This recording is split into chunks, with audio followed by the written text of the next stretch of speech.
ನಮಸ್ಕಾರ. One India ಕನ್ನಡಕ್ಕೆ ಸ್ವಾಗತ. ದಕ್ಷಿಣ ಭಾರತದ ಮೊದಲ ಮೆಟ್ರೋ ಸುರಂಗ ಮಾರ್ಗ ಲೋಕಾರ್ಪಣೆಯಾಗಿದೆ.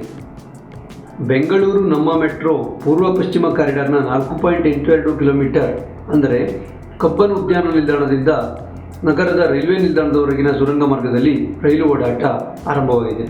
ಮೆಟ್ರೋ ಸುರಂಗ ಸಂಚಾರಕ್ಕೆ ಶುಕ್ರವಾರ ರಾತ್ರಿ ಮುಖ್ಯಮಂತ್ರಿ ಸಿದ್ದರಾಮಯ್ಯ ಹಾಗೂ ಕೇಂದ್ರ ಸಚಿವ ವೆಂಕಯ್ಯ ನಾಯ್ಡು ಚಾಲನೆ ನೀಡಿದರು. ಪರಿಣಾಮ ಮೈಸೂರು ರಸ್ತೆಯ ನಾಯಂಡಹಳ್ಳಿ ಮತ್ತು ಹಳೆ ಮದ್ರಾಸ್ ರಸ್ತೆಯ ಬೈಯಪ್ಪನಹಳ್ಳಿವರೆಗೆ ನೇರ ಸಂಪರ್ಕ ಲಭಿಸಿದಂತಾಯಿತು. ಕೆಂಪೇಗೌಡ ಬಸ್ ನಿಲ್ದಾಣ ಮತ್ತು ರೈಲ್ವೆ ನಿಲ್ದಾಣಕ್ಕೂ ಸಂಪರ್ಕ ಸಿಕ್ಕಿದ್ದು ನಾಗರಿಕರಿಗೆ ಅನುಕೂಲವಾಗುವುದರಲ್ಲಿ ಯಾವುದೇ ಅನುಮಾನವಿಲ್ಲ. ಹೆಚ್ಚಿನ ಮಾಹಿತಿಗೆ ಒನ್ ಇಂಡಿಯಾ ಕನ್ನಡ ಸಬ್ಸ್ಕ್ರೈಬ್ ಮಾಡಿ. ದಕ್ಷಿಣ ಭಾರತದ ಮೊದಲ ಮೆಟ್ರೋ ರೈಲು ಸುರಂಗ ಮಾರ್ಗ ಲೋಕಾರ್ಪಣೆಯಾಗಿದೆ. ವಿಧಾನಸೌಧದ ಎದುರಿಗಿನ ಡಾಕ್ಟರ್ BR ಅಂಬೇಡ್ಕರ್ ಮೆಟ್ರೋ ರೈಲು ನಿಲ್ದಾಣದ ಒಳನೋಟ ನೋಡಿಕೊಂಡು ಬರುವಂಥ ಸದಾವಕಾಶ ನಿಮಗಿಲ್ಲಿ.